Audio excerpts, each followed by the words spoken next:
오늘 우리가 함께 나누실 말씀은 출애굽기 1장 22절에서 2장 10절까지의 말씀입니다. 구약성경 82쪽입니다. 우리 다 같이 함께 한 목소리로 합독하시겠습니다. 그러므로 바로가 그의 모든 백성에게 명령하여 이르되 아들이 태어나거든 너희는 그를 나일강에 던지고 딸이거든 살려두라 하였더라. 레위 가족 중 한 사람이 가서 레위 여자에게 장가들어 그 여자가 임신하여 아들을 낳으니 그가 잘생긴 것을 보고 석 달 동안 그를 숨겼으나 더 숨길 수 없게 되매 그를 위하여 갈대의 상자를 가져다가 역청과 나무진을 칠하고 아기를 거기 담아 나일강가에 갈대 사이에 두고 그의 누이가 어떻게 되는지를 알려고 멀리 섰더니 바로의 딸이 목욕하러 나일강으로 내려오고 시녀들은 나일강가를 거닐 때에 그가 갈대 사이에 상자를 보고 시녀를 보내어 가져다가 열고 그 아기를 보니 아기가 우는지라. 그가 그를 불쌍히 여겨 이르되 이는 히브리 사람의 아기로다. 그의 누이가 바로의 딸에게 이르되 내가 가서 당신을 위하여 히브리 여인 중에서 유모를 불러다가 이 아기에게 젖을 먹이리까 하리까. 바로의 딸이 그에게 이르되 가라 하매 그 소녀가 가서 그 아기의 어머니를 불러오니 바로의 딸이 그에게 이르되 이 아기를 데려다가 나를 위하여 젖을 먹이라. 내가 그 싹을 주리라. 여인이 아기를 데려다가 젖을 먹이더니 그 아기가 자라매 바로의 딸에게로 데려가니 그가 그의 아들이 되니라. 그가 그의 이름을 모세라 하여 이르되 이는 내가 그를 물에서 건져내었음이라 하였더라. 아멘. 할렐루야. 이제 오늘은 출애굽기 1장 22절부터 2장 10절의 말씀을 가지고 우리 제목으로 함께 다 같이 읽어볼까요? 시작.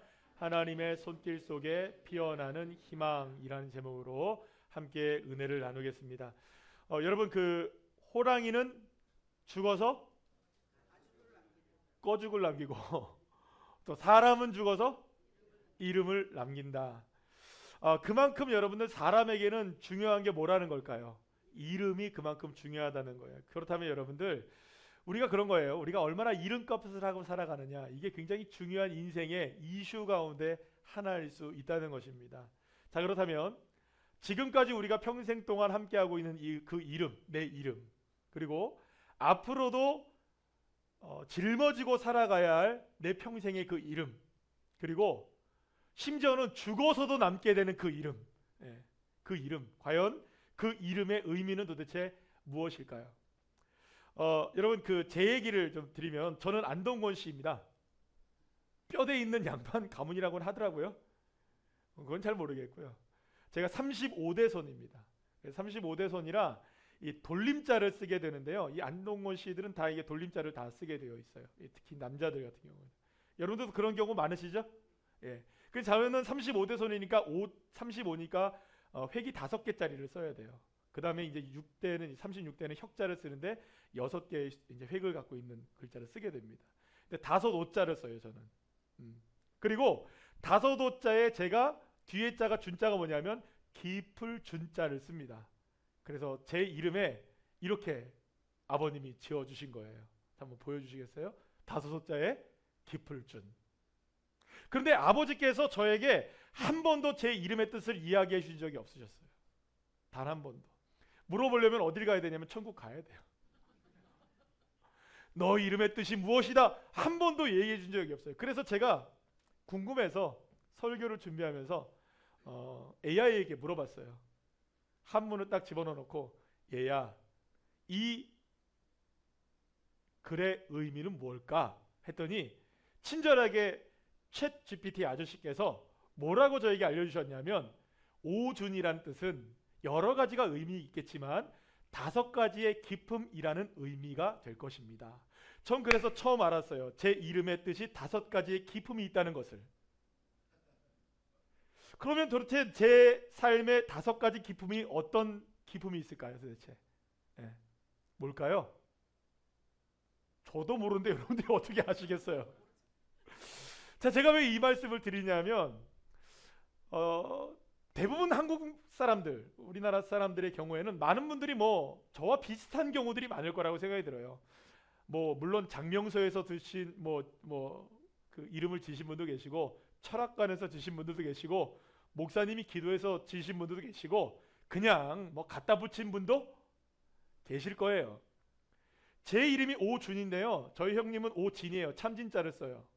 그런데 여러분들, 저희 형님이 왜 참진자를 썼는지, 제가 왜 깊을 준자를 썼는지 제가 알지 못하는 것은 그냥 돌림자에 맞춰서 이름을 맞춘 것뿐이라는 거죠.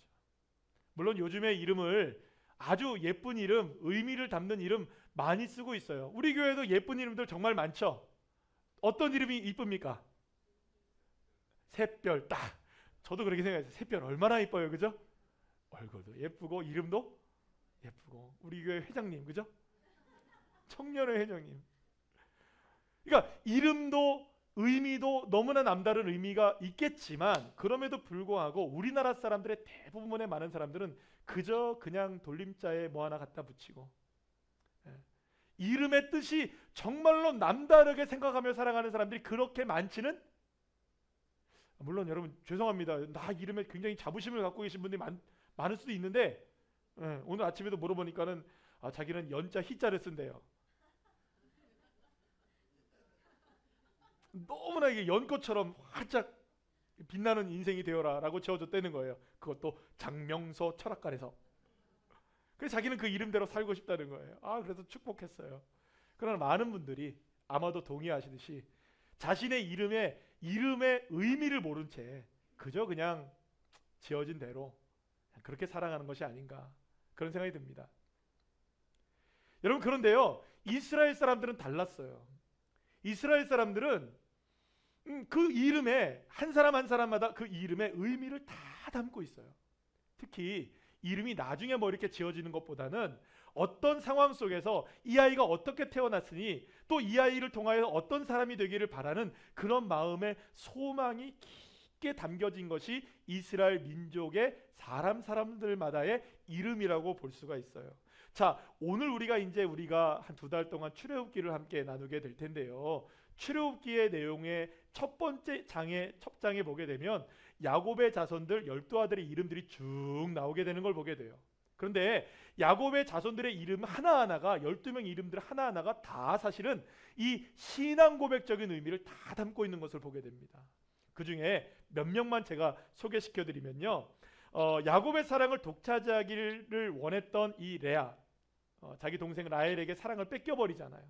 그래서 어떻게든 이 아기를 낳고 싶었던 이 레아가 첫 번째 아들을 드디어 낳았을 때 레아가 그 아기를 안고 그 아기의 이름을 지어줍니다. 뭐라고 지어주느냐?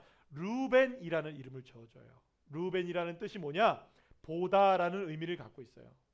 그런데 이 보다라는 의미가 뭐냐? 여러분 함께 다 같이 읽어볼까요? 시작. 주께서 나의 괴로움을 돌아보셨다라는 의미를 갖고 있어요. 그러니까 이 레아가 이 첫 번째 루벤을 안고 나서 주님이 나를 돌보셨어. 그리고 너의 인생도 누가 돌보실 것이다? 주님이 돌보실 거야 라는 의미를 루벤에게 담아 놓은 거예요. 그리고 넷째를 낳게 됩니다. 레아가. 그때 유다라는 이름을 짓게 되는데, 유다는 찬송이라는 뜻을 갖고 있는데 어떤 의미예요? 시작. 이제는 여호와를 찬송합니다 라는 의미를 담은 거예요. 이제는 내가 남편 바라보지 않고 사람 보지 않고 여호와 하나님만을 찬양하는 인생이 되기를 원합니다. 유다가 그런 인생이 되기를 원합니다 라고 하면서 유다를 낳았을 때 레아가 그렇게 유다의 이름을 지은 거예요. 이제 라헬로 넘어가 볼까요? 라헬이 자신의 첫 번째 아들을 낳게 됩니다. 첫 번째 아들을 낳게 되었을 때 그 이름을 요셉이라고 짓게 돼요. 요셉의 이름의 뜻이 뭐예요? 더하다라는 의미를 갖고 있어요. 그래서 라헬은 요셉을 안고서 뭐라고 얘기하느냐면, 하나님이 너의 인생에 더해 주실 거야. 내 인생에 너를 더해 주신 것처럼 하나님이 너의 인생을 더해 주실 거야. 그런 인생의 의미를 담아서 이름을 짓게 되었던 거예요. 사랑하는 여러분, 이렇게 성경에 등장하는 많은 이름들에는 그 이름들의 나름대로의 독특한 의미들을 다 담고 있는 거예요. 저처럼 5가지의 기쁨이 뭔지도 모르고 살아가는 인생이 아니라, 루벤 하면, 유다 하면, 요셉 하면 내 인생은 하나님께 영광을 돌려야지, 찬양 드려야지, 주님이 나를 돌보시지, 그런 인생의 의미들을 담고 살아가는 거예요. 그런데 여러분들, 이 출애굽기 따라합시다. 출애굽기. 우리가 성경의 이름 창세기 출애굽기잖아요. 이 출애굽기의 히브리식 이름이 뭐냐 하면 쉐모트라는 단어를 씁니다. 이건 어디서 유래했냐면 1장 1절의 말씀을 보면 이런 얘기가 나와요. 야곱의 아들들의 이름은 이런 얘기가 나오는데 그 이름들이라는 의미가 뭐냐? 단어가 쉐모트예요. 그러니까 우리가 생각할 수 있는 건 뭐냐 하면 출애굽기 1장에서 이 이름이 나왔다는 것은 이 출애굽기를 통해서 하나님이 우리에게 그 어떤 의미를 말씀하고자 하시는지를 우리가 어렴풋이 알게 되는 것을 보게 돼요. 출애굽기의 이름이 뭐라고요? 이름들이라는 이름을 갖고 있으니까. 그럼 뭡니까? 출애굽기에는 수많은 사람들의 이름이 등장을 해요. 처음부터 12명의 아들이 나오고 오늘도 계속 이름들이 나올 거예요. 그런데 그 이름들 속에 담겨진 의미가 하나님의 뜻 가운데 어떻게 이루어져 가는지, 하나님의 뜻 가운데 그 이름들을 통하여 하나님의 역사가 어떻게 이루어지는지에 대한 이야기가 출애굽기의 이야기라고 보시면 되는 겁니다. 그리고 오늘 본문에서 우리는 한 여인을 만나게 됩니다. 그리고 그 여인을 통해서 어떻게 하나님의 이야기가 써내려가는지에 대한 이야기를 우리가 보게 되는데, 바로 그 여인이 누구냐? 모세의 어머니인데, 오늘 본문에서는 레위 여자라고만 표현되어 있는 그 여자예요. 누구냐? 이름이 따라합시다. 요게벳. 요게벳을 우리가 만나게 됩니다. 요게벳은 결혼하여서 아들을 낳게 돼요. 그런데 낳은 아들을 3개월 후에 갈대 상자에 담아서 이 나일강에 버리게 되는 일이 일어나게 됩니다. 자, 그렇다면 왜 요게벳은 자기가 낳은 아기를 나일강에 버릴 수밖에 없게 되었을까요? 그 이유를 우리가 출애굽기 1장 8절로 거슬러 올라가서 이제 그 이유를 하나하나 알아보도록 하겠습니다. 야곱의 가족들 70명이 애굽 땅에 정착하며 살아가게 됩니다. 왜냐하면 온 땅에 기근이 들었기 때문이었어요. 그래서 이제 요셉이 애굽 땅에서 총리를 하고 있었던 때였기 때문에 야곱의 가족들 모두를 불러와서 애굽 땅에 정착하여 살게 합니다. 그런데 이 이스라엘 백성들이, 야곱의 후손들이 70명으로 시작된 이 야곱의 후손들이 점점점 불어나기 시작하는 거예요. 민족이 되어지고 강성한 힘을 갖게 되는 그런 어마어마한 무리가 되어지게 되는 거예요. 이렇게 이스라엘 백성들은 애굽 땅에서 성공하게 되었고 성장하게 되었습니다. 자, 그런데 이렇게 애굽 땅에서 성공하고 성장하게 되면 이제 이스라엘 백성들은 어디로 돌아가야 합니까? 원래 고향 땅인 가나안 땅으로 돌아가야 하는데 돌아가지를 못하는 거예요. 왜냐? 너무 어디가 좋은 겁니까? 애굽 땅이 좋은 거예요. 애굽 땅의 풍요로움과 그들의 문화와 그들의 삶, 모든 것이 너무나 좋고 너무나 아름답고 편리하고 너무나 진짜 기가 막힌 거예요. 자신들이 살았던 가나안 땅에 비하면 이 애굽 땅은 너무나 화려한 곳이었어요.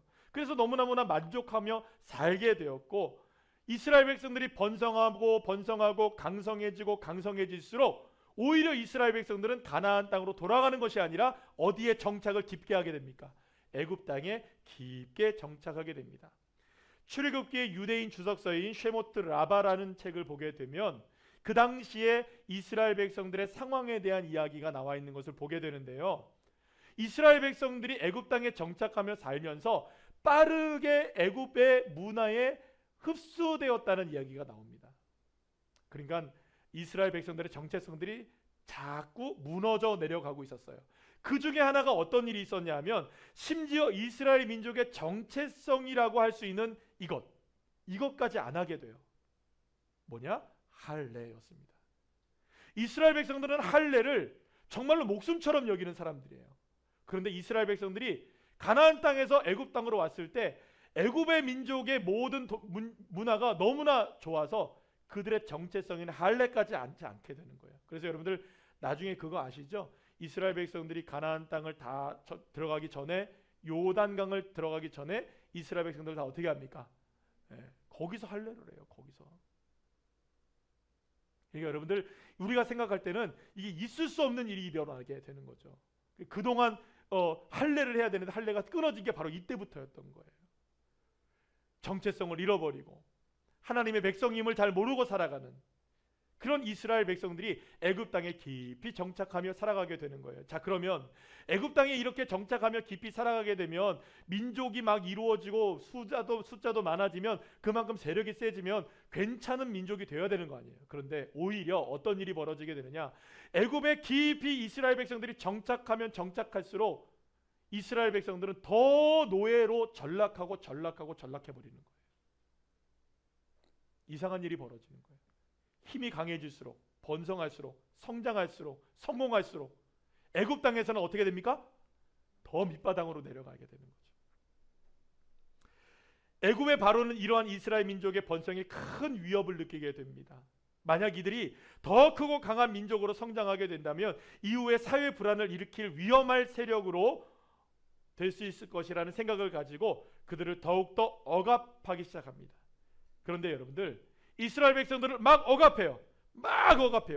더 많은 막 일을 시키고 막 뭘 건축하게 하고 뭘 하게 하고 막 이런 일들이 일어나게 되는 거예요. 자, 그런데 그렇게 되면 될수록 어떤 일이 벌어집니까? 밟으면 밟을수록, 억압하면 억압할수록, 학대를 받을수록 이스라엘 백성들은 더욱더 번성하고 퍼져나가게 되는 거예요. 마치 짓밟으면 짓밟을수록 더욱더 튼튼하게 자라나는 이런 겨울보리처럼 말이죠. 불안해진 애굽의 바로는 급기야 이스라엘 민족을 말살하려는 계획을 세우게 됩니다. 말살, 누구를 없애버려야겠다. 애굽 땅에 살아가는 이 이스라엘 민족을 없애버려야겠다. 그래서 여러분들, 히브리 3파인 시브라라는 여인과 부하라는 여인을 애굽의 왕인 바로가 불러들인 거예요. 그래서 엄중한 명령을 내립니다. 우리 출애굽기 1장 16절 말씀을 다 같이 읽어볼까요? 시작. 이르되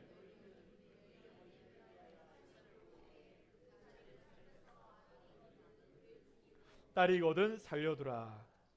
이 두 여인이 바로 앞에 섰을 때 여러분들 얼마나 두려웠겠어요. 하지만 이 여인은 애굽의 거대한 힘에 억압당하고 있었던 대다수의 이스라엘 백성들과는 달리 자신의 삶을 압도하고 있는 힘이 오직 여호와 하나님 한 분이라는 것을 믿고 살아가고 있었던 거예요. 출애굽기 1장 17절 말씀 우리 다 같이 한번 읽어볼까요? 시작. 그러나 하나님을 두려워하여 애굽 왕의 명령을 어기고 남자 아기들을 살린지라. 할렐루야. 사랑하는 여러분, 믿음이라는 건요, 무엇인가를 향하게 되어 있습니다. 이렇게도 표현할 수가 있는 거예요. 내가 지금 향하고 있는 것을 믿고 있는 것이라고 볼 수도 있어요. 예를 들어 여기 보니까 꽃이 있어요. 이 꽃, 요즘 내가 꽃을 너무나 좋아하는 게 됐어요. 그러면 늘 어디를 가도 뭐밖에 안 보일까요, 여러분들? 이 꽃밖에 안 보이는 거예요. 내가 관심을 갖는 그것을 믿게 되고요, 내가 관심을 갖고 있는 그것을 향하게 되어 있는 거예요. 그리고 그것이 믿음이 되어져요. 돈을 향하고 있는 사람은 돈이 믿음이 되고요, 건강을 향하고 있는 사람은 건강이 믿음이 됩니다. 권력을 향하고 있는 사람들은 다 무엇이 믿음이 됩니까? 권력을 가져야만 된다고 생각하는 믿음을 갖고 살아가는 거예요. 그런데 여러분들, 두려움도 무엇인가를 향하고 있어요. 두려움은 무엇을 향하고 있는지 아십니까? 어두움을 향해 갑니다. 아무리 밝고 빛나는 곳에 있다 할지라도 내 삶이 두려움이 임하면 그만큼 어두울 수가 없는 거예요. 여러분, 지금 이 두 여인은 어떤 상태에 놓여 있습니까? 두려운 상황에 놓여 있었어요. 바로가 만나서 이야기합니다. 야, 너 히브리 아이를 죽여. 여러분, 이게 그냥 명령이 아닌 거예요. 어긴다면 어떻게 됩니까? 누가 죽습니까? 자신이 죽을 수밖에 없는 상황이에요. 얼마나 이 여인들이 두려웠겠어요. 그런데 여러분들, 이 여인들은 세상을 살아가면서 이런 상황 속에서 놓여져 있을 때에 이 시브라와 부하가 너무나 두려웠지만, 그러나 그 여인들이 두려워한 것은 다른 것이 아니라, 사랑하는 여러분, 그러한 어두움조차, 두려움조차, 어두움조차 창조해내시는 여호와 하나님, 어두움도 두려움도 다스리시는 여호와 하나님, 그 하나님을 믿기로 결단하게 되었던 것이에요. 그러니 여러분, 그녀들의 믿음은 이 세상의 왕조차도 꺾을 수가 없고 결국 하나님의 뜻을 이루어가는 삶을 살아낼 수 있게 되었던 것입니다. 그러니 여러분, 애굽이 주는 벌이나 두려움보다 하나님을 믿는 믿음이 더 컸기 때문에 사랑하는 여러분, 바로의 명령을 당당하게 어길 수가 있었던 거예요. 그런데 여러분, 십브라 이름의 뜻이 뭔지 아세요? 한번 보여주시겠어요? 아름답고 기쁘게 하다라는 의미를 갖고 있어요. 부하라는 여인의 이름의 뜻은 어떤 의미를 갖고 있어요? 반짝반짝 빛나다라는 의미를 갖고 있어요. 결국 하나님을 경외하는 이 두 산파의 믿음으로 인해서 어떤 역사가 일어나느냐? 이름값하는 역사가 일어나는 거예요. 하나님을 기쁘시게 하고 하나님을 반짝반짝 빛나게 하는 삶을 이 두 여인이 살아내게 되었던 거예요. 어쩌면 그야말로 이 십브라와 부하는 이름값한 여인이었어요. 따라합시다. 이름값했다. 그뿐이 아니에요.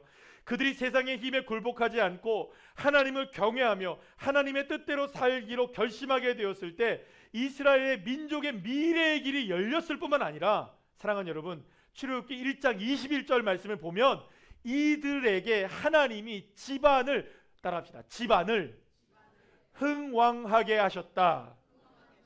흥왕. 발음이 어렵죠? 다 같이 시작. 흥왕. 좋은 단어입니다. 사랑하는 여러분, 여러분들의 인생도 흥왕하시기를 축복합니다. 옆에 있는 분과 인사합시다. 흥왕하세요. 네. 한쪽만 하면 반대쪽 사람은 얼마나, 다시 반대쪽 시작. 흥왕하세요. 자, 그런데 여러분들, 이 흥왕에 대한 부분은 우리가 좀 잘 생각해 봐야 될 것 같아요. 흥왕은 축복이에요, 여러분들. 하나님이 그 집안을 흥왕하게 하셨다. 얼마나 놀라운 축복이에요. 그런데 그 축복의 흥왕은 흥왕을 쫓는 자들에게 이루어지는 축복이 아닌 거예요. 흥왕을 쫓는다고 흥왕이 오는 게 아니에요.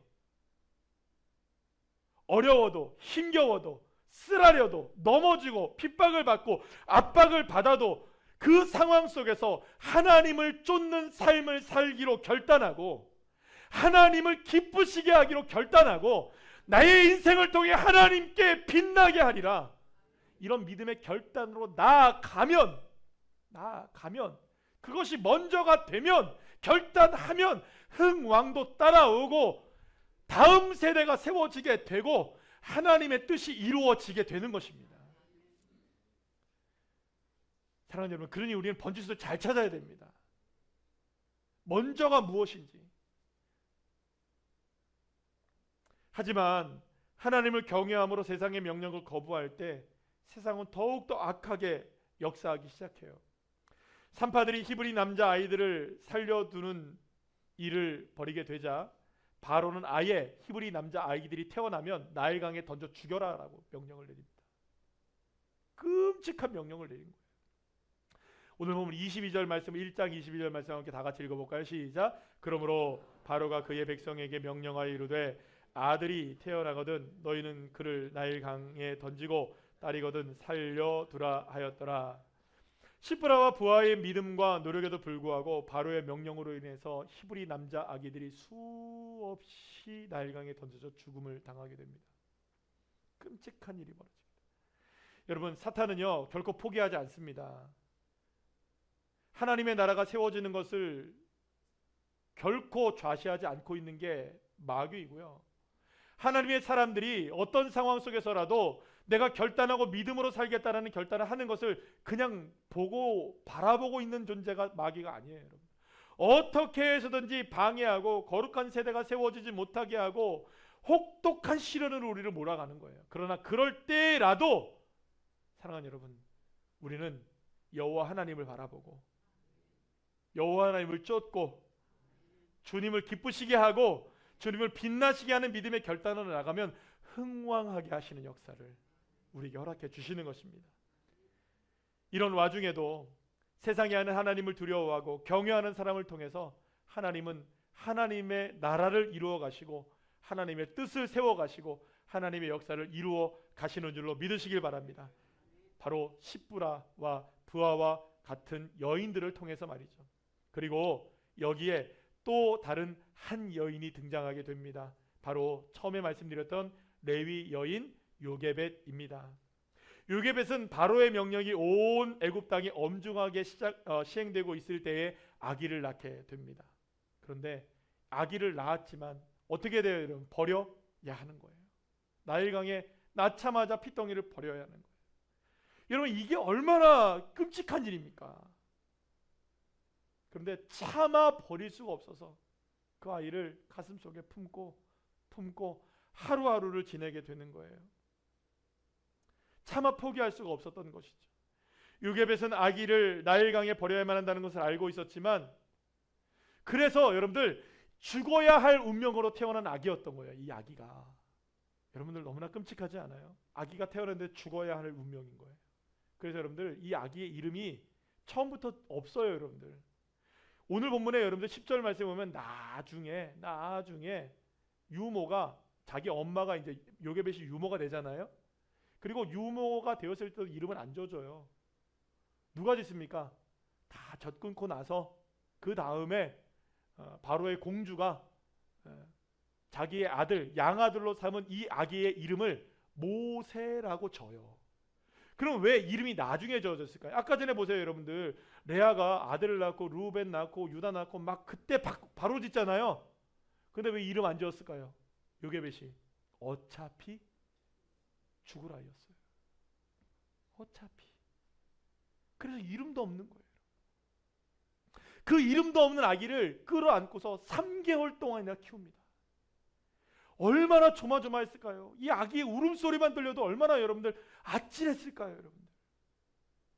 그런데 더 이상 3개월이 지나자 이 아이의 울음소리는 더 커지기 시작했고, 이 아이를 참아 버릴 수가 없었던 거예요. 그래서 더 이상 숨길 수가 없게 되어지자 이제 지혜롭게 한 가지를 생각하게 됩니다. 요게벳은 역청과 나무지를 칠한 갈대 상자를 만들어서 아기를 거기에 담아서 아기의 삶을 하나님의 손에 맡기며 나일강에 띄우게 됩니다. 근데 여기서 우리가 함께 생각해 봐야 될 게 있어요. 요게벳은 모든 걸 계산하고 나일강에 이 갈대 상자에 집어넣어서 아기를 버렸을까요? 아니에요, 여러분. 요게벳은 참 지혜롭게 행동한 거였어요. 왜 지혜롭게 행동했냐면 바로의 명령 어겼나요, 안 어겼나요? 바로의 명령 나일강에 던졌나요, 안 던졌나요? 던졌잖아요. 그런데 어떻게 던진 겁니까? 단지 지혜롭게 갈대 상자에 넣어서 보낸 거예요. 그러면 저기에 지금 오늘 이 시간에 딱 계산해 보니까 요때쯤이면 바로의 공주가 늘 나와. 그래서 내가 요걸 계산해 보니까 유속을 생각해보고 바람을 생각해보고 그죠? 다 계산한 다음에 그때를 맞춰가지고 내 아기를 갈대 상자에 띄워 보낼 때 그렇게 보낸 걸까요?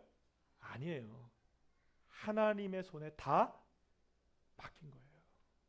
여기서 우리는 지혜로운 것을 보게 되는데요. 여러분들 그 시브라와 부하도 마찬가지였어요. 시브라와 부하도 자기가 하나님의 명령, 하나님의 뜻 때문에 바로의 명령을 어길 수밖에 없게 되었을 때 나중에 부르잖아요. 야, 너 왜 아이를 죽이지 않았느냐라고 물었을 때에 이 시브라와 부하가 뭐라고 대답합니까? 내가 이미 도착해보니 애들을 쑥쑥 낳아버렸다. 애굽 사람들과 달리 히브리 사람들은 너무 여인들이 튼튼해가지고 아이를 낳으면 그냥 쑥 낳고 쑥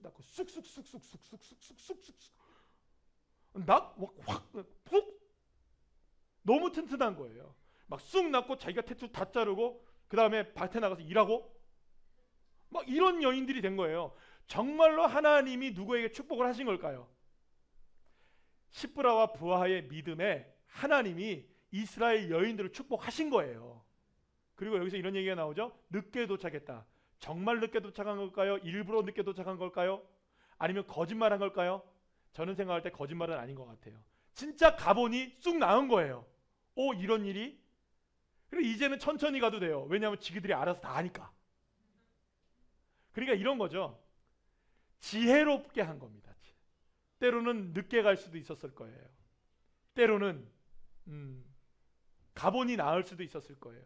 중요한 건 이거예요. 마음이에요. 하나님을 두려워하고 하나님을 경외하고 하나님을 의지하며 나아갈 때 길을 열어주시는 거죠. 요게벳이 자신의 아기를 갈대상자에 담고 하나님의 손에 맡고 뛰어보내니 그곳에 마침 누가 오는 겁니까? 바로의 공주가 오게 되었던 거예요. 그리고 바로의 공주의 손에서 애굽의 왕자로 자라게 됩니다. 바로의 공주는요, 여러분들 그 아기를 보자마자 건져내는데요, 히브리 아기인 것을 알았어요. 그러면 여러분들 히브리 아기인 것을 알았으면 바로 어떻게 해야 돼요, 여러분들? 아버지가 명령 내린 거기 때문에 버려야 되지만 그 아기가 막 우대요. 너무 안타까운 거예요. 그래서 그 아기를 살려두기로 결심하게 되었고, 그렇게 바로의 공주의 손에서 애굽의 왕자로 모세가 자라게 됩니다. 그리고 그 아기가 결국에는 이스라엘 민족을 출애굽시킬 위대한 지도자 모세로 자라게 된 것이죠. 여러분, 모세의 이름의 뜻이 뭐냐? 한번 읽어볼까요? 시작. 건져내는 자라는 의미를 갖고 있습니다. 하나님은 모세의 이름처럼 모세를 죽음의 나일강에서 건져내셨고, 이제는 모세를 통해 사망의 그늘에 앉아 고통 속에 살아가고 있었던 애굽 땅의 이스라엘 민족 백성들을 건져내실 사명을 감당하게 하시는 것입니다. 자, 무엇보다 이렇게 모세가 이스라엘 민족을 향한 하나님의 뜻을 이루어나갈 수 있게 되었던 것은 모세의 어머니 요게벳의 신실한 믿음 때문이었어요. 사실 요게벳의 믿음에 대한 이야기는 나오지 않아요. 그런데 왜 그 사람이 믿음이 있었다는 걸 알게 되냐면 그 여인의 이름 때문입니다. 요게벳의 이름이 뜻이 뭐냐? 한번 읽어볼까요? 시작. 여호와께서 영광을 받으신다라는 의미예요. 그러니까 이 요게벳이라는 이 여인은 이름처럼 두렵고 힘겹고 억압받는 상황 속에서도 오직 하나님의 영광을 위해 믿음의 결단을 내리고 아기를 살려두었을 때 하나님이 영광을 받으신다는 걸 알게 되었고, 그렇게 하나님이 영광 받으시는 삶에 자신의 삶을 드린 것입니다. 그렇습니다. 시브라와 부하 그리고 요게벳은 뭐 특별한 사람이 아니었어요. 지도자도 아니었고 사회적으로 영향력 있는 사람도 아니었어요. 그저 애굽 땅에 노예로 살아가고 있었던 이스라엘 백성들 중에서도 남자도 아니고, 여러분들 당시의 여자, 아주 부족하고 연약하게 바라보았던 당시의 그 여자라는 연약한 존재에 불과했던 것이었습니다. 하지만 그녀들은 그저 자신들에게 주어진 역할을 최선을 다해서 믿음으로 감당했던 것이 전부였던 거예요. 여러분, 산파는 뭘 해야 하는 거예요? 아이를 죽여야 합니까? 살려야 합니까? 살려야 하잖아요. 죽어가더라도 살려야 되는 게 누굽니까? 산파잖아요. 하나님 앞에 산파로서 산파의 역할을 다한 것이고요, 어머니는 아기를 품어야죠. 아기를 품는 역할을 누가 하는 겁니까? 엄마가 해야 되잖아요. 그저 산파는 산파대로, 엄마는 엄마대로의 그 역할을 자신의 삶 속에서 최선을 다했을 때 하나님 역사하시기 시작했던 것입니다. 그리고 그렇게 두려움 속에서도 그 두려움조차도 하나님이 다스린다는 믿음의 결단을 내렸던 이 여인들을 통하여서 사라져가고 있고 무너져 내려가고 있었던, 억압받고 있었던 하나님의 희망이 서서히 피어나기 시작했고, 이 여인들을 통하여서 결국에는 적과 꿀이 흐르는 가나안 땅으로 향해 갈 수 있는 놀라운 길이 열려지게 되는, 시브라와 부하가 없었으면 어떻게 될 뻔했어요, 여러분? 요게벳이 없었으면 어떻게 할 뻔했어요, 여러분들? 이 모든 일들을 통하여 하나님의 손길이 희망을 피어나게 하시는, 할렐루야, 그런 놀라운 역사가 일어나게 되었던 것입니다. 자, 그런데 시브라와 부하를 비롯해서 요게벳이나 모세에 이르기까지 이들의 이름에는 그들의 삶을 이끌어가고 계시는 보이지 않는 손길이 있다는 것을 알게 됩니다. 바로 어떤 손길일까요? 하나님의 손길이에요.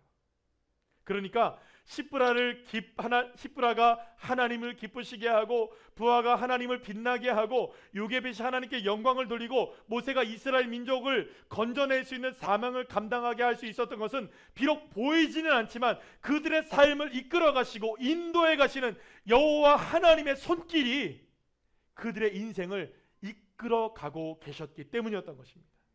그렇기 때문에 사랑하는 여러분, 믿음이란 어떤 것이냐? 내 삶이 어떠한 상황에 처해 있든 지금 이 순간에도 하나님의 손길 속에서 희망은 피어나고 있다.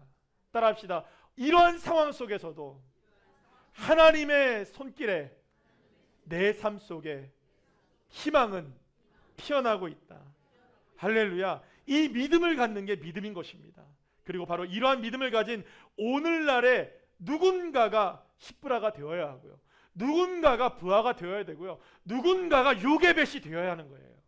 여러분들이 요게벳이 되시기를 소망합니다. 그 사명을 감당하는 자녀들이 되기를 소망합니다. 지난주 우리는 그리스도인의 품격이라는 제목으로 함께 말씀을 나눴어요.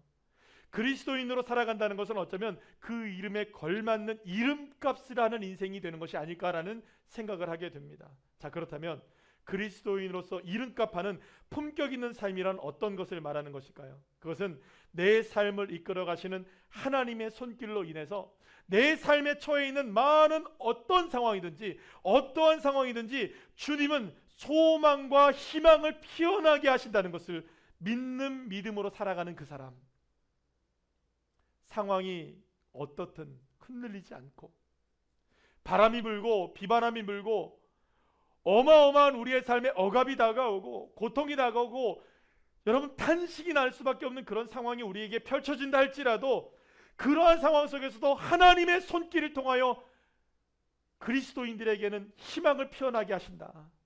이 믿음을 갖는 사람이 그리스도의 품격을 가진 사람이 아니겠습니까? 그렇다면 사랑하는 여러분, 나의 믿음은 어떻습니까? 나의 믿음은 나의 삶의 참 주인이시며 나의 삶을 이끌어 가시는 하나님의 손길을 온전히 신뢰하고 있는 사람입니까? 아니면 여전히 두려움에 휩싸여서 두려움 때문에 주님의 희망의 손길을 바라보지 못하고 얽매여서 그 두려움에 우리가 휩싸여 살아가고 있는 그런 인생은 아닌가요? 여러분들이 잘 아시는 찬양이 있어요. 요게벳의 노래라는 찬양 아시죠? 아마 들어보셨을 거예요. 제가 이 시간에 이 찬양을 제가 찬양을 하려고 하는데요, 아시는 분들은 함께 찬양하시고 또 여러분들이 보시는 이 그 영상이 아마 보신 분도 많으시겠지만 영상을 함께 보시면서 한번 여러분들이 묵상하시는 시간, 찬양으로 묵상하는 그런 시간이 되었으면 좋겠습니다. 제가 마무리를 어떻게 질까를 고민을 하다가 그냥 이렇게 마무리를 줘도 되겠지만 그래서 여러분들에게 뭔가 하나가 더 남겨졌으면 좋겠다라는 그것은 마지막에 요게벳의 고백입니다. 너의 삶의 참주인, 너의 참부모이신 하나님 그 손에 너의 삶을 맡긴다. 이 고백이 있는 이 찬양 제가 함께 나눌 때 여러분들 믿음으로 함께 고백하는 시간이 됐으면 좋겠습니다.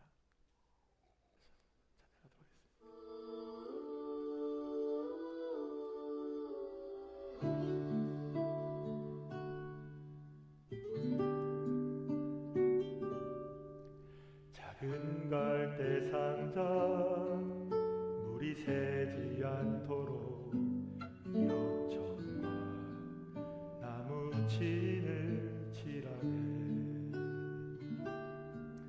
어떤 마음이었을까 그녀의 두 눈에 눈물이 흐르고 흘러 동그란 눈으로 엄마를 보고 있는 아이와 입을 맞추고 상자를 덮고 강가에 띄우며 간절히 기도했겠지. 정처 없이 강물에 흔들흔들 흘러내려가는 그 상자를 보며 눈을 감아도 보이는 아이와 눈을 맞추며 주저앉아 눈물을 흘렸겠지. 너의 삶의 참주인, 너의 참부모이신 하나님 그 손에 너의 삶을 맡긴다. 너의 삶의 참주인, 너를 이끄시는 주 하나님 그 손에 너의 삶을 드린다. 정처 없이 강물에 흔들 흘러내려가는 그 상자를 보며 눈을 감아도 보이는 아이와 눈을 맞추며 주저앉아 눈물을 흘렸겠지. 너의 삶의 참주인 너의 참 부모이신 하나님 그 손에 너의 삶을 맡긴다. 너의 삶의 참주인 너를 이끄시는 줄 하나님 그 손에 너의 삶을 드린다. 그가 널 구원하시리. 그가 널 이끄시라. 그가 널 사용하시리. 그가 너를 인도하시리.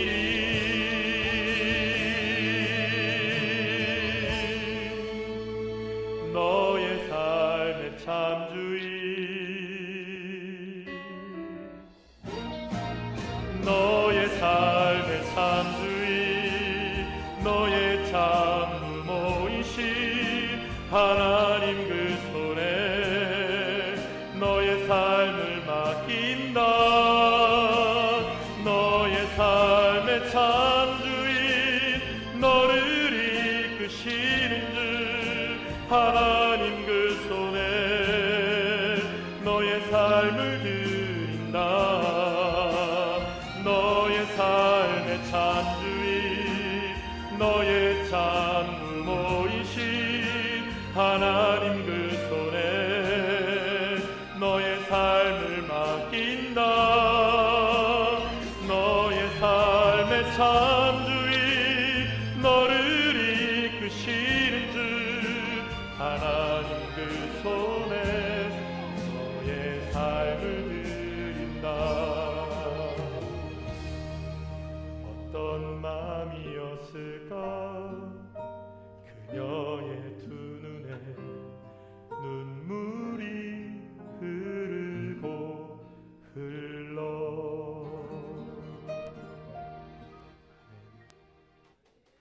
사랑하는 여러분, 오직 희망은 하나님의 손길 안에서만 피어납니다.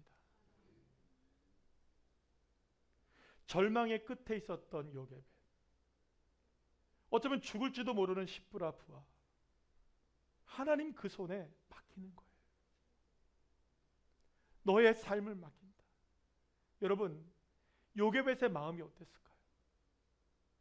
그 아이를 갈대상자에 띄워보낼 때의 마음이 어땠을까요? 이제는 내가 너의 엄마가 아니야. 내가 너의 부모가 아니야. 너의 인생을 지금부터 책임지시는 분은 여호와 하나님이셔. 그리고 나는 그 하나님의 손길에 너의 인생을 다 맡기는 거야. 너의 인생을 맡기는 것뿐만 아니라 내 인생도 맡기는 거야. 사랑하는 여러분, 이게 믿음이 아닐까요?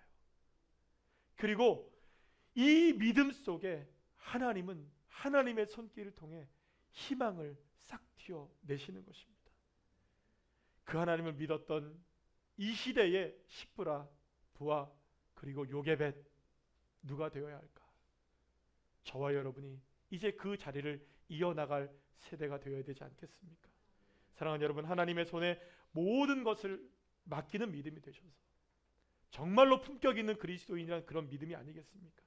그런 믿음으로 살아내는 귀한 믿음의 자녀들 한 분 한 분들 다 되시기를 간절히 축복합니다.